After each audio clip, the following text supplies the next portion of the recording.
We navigate the world believing we are the authors of our own choices, yet our immediate reactions are dictated by forces outside our conscious awareness. Ancient Gnostics described human beings as prisoners, manipulated by hostile cosmic governors they called archons. This concept is grounded in the biology of sleep. When you enter REM, your brainstem releases transmitters like glycine and GABA, inducing total paralysis of your voluntary muscles. This chemical lockdown is an evolutionary safety feature, keeping you from acting out your dreams. If your conscious mind wakes up while this lockdown is still active, the ego panics. Finding itself trapped in an immobile frame, the amygdala, the brain's fear center, searches for a reason for the paralysis. It instantly projects a terrifying external threat into the room to justify its own survival response. This projection aligns precisely with the descriptions of the first cosmic gatekeeper in Gnostic texts, Horaius. He is a bull-faced entity born from the fluid illusions of bodily sensation, appearing only when the observer lacks the awareness to recognize their own physiological state. This same amygdala-driven panic governs our social interactions. Whether it is a dream demon or a hostile presence in a boardroom, an automatic, fearful reaction validates the threat's authority. By allowing biology to dictate your response, you grant the provoker command over your internal state. This papyrus scroll maps the Egyptian duat. Notice the architectural gates and animal-headed entities. Ancient mystery schools viewed the dream state and afterlife as a structured labyrinth. Travelers couldn't use physical force. They had to articulate the hidden names of the guardians, stripping their power. Modern practitioners of wake-initiated lucid dreams reach this same boundary by anchoring their awareness to a single rhythmic internal sound. This auditory focus lets them slide past the brain's sensory gates without losing the thread of consciousness. Crossing this threshold with unbroken awareness reveals that the nightly descent into sleep functions as a real-time rehearsal for the total sensory dissolution of physical death. Sovereignty belongs to the individual capable of maintaining a stable center of observation while the structures of the physical body and the material world dissolve around them. To navigate these states, the practitioner utilizes the dynamic of movement and repose. The physical body remains completely motionless, dead to the world, while the mind steps backwards, detaching its identity from the heavy, paralyzed limbs. In the waking world, this same detachment neutralizes Machiavellian power dynamics. The man who fills every silence with noise and broadcasts his every emotion becomes a predictable machine. He is easily manipulated because his triggers are visible to anyone paying attention.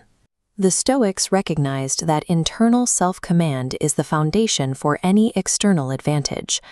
Marcus Aurelius ruled the most powerful empire on earth, yet he focused his efforts on the territory between his own ears, mastering the impulses that would otherwise make him a slave to his environment.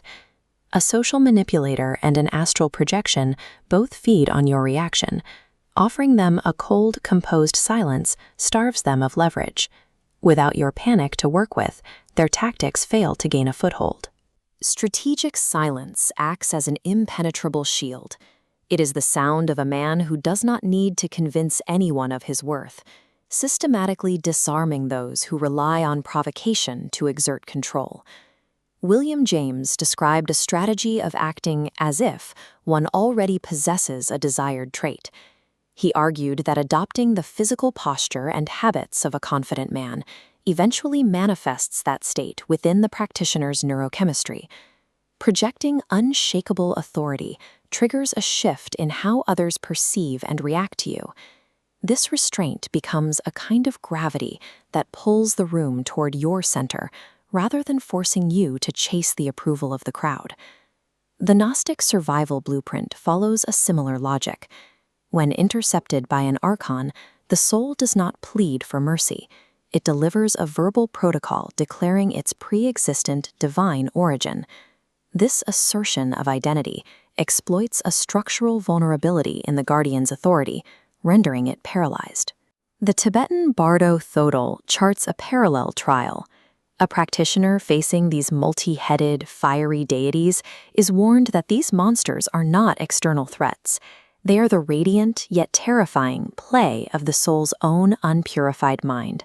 A threat loses its objective power the moment you define its nature and assert your authority over it. By recognizing a projection as your own reflection, you reclaim the power that fear had previously kept hidden. This cognitive override is the turning point of the conscious dream. The practitioner stops running from the nightmare and turns to face it directly. This simple shift in posture changes the entire environment. You deploy the ultimate Gnostic declaration in the void. You look at the entity and state that it has no power over you because you know its name and your own origin. You identify it as nothing but your own shadow. Because the entity depends entirely on your survival panic to maintain its form, your recognition cuts off its fuel supply. The hostile projection freezes and shatters into clean light, and that trapped aspect of your mind is integrated. In daily life, this same focus disarms the weak critics around you. The moment you stop seeking permission from those you do not admire, their judgment loses its weight. You no longer provide the approval-starved reactions they need to control you. Every gatekeeper and societal manipulator is dependent on your voluntary, fearful submission to maintain their shape. Once you withdraw that submission, the illusion collapses. This level of absolute sovereignty cannot be summoned for the first time during a crisis. It is forged in the quiet hours when nothing is at stake, through the repetitive, unglamorous work of building discipline. Real power compounds in silence. It is the cumulative result of keeping small promises to yourself, improving your self-command by 1% each day, until you become reliable to yourself, regardless of how you feel in the moment. An untrained individual is at the mercy of every setback. A prepared practitioner treats every hardship as instruction and every wound as armor, meeting chaos with a steady, calculated resolve.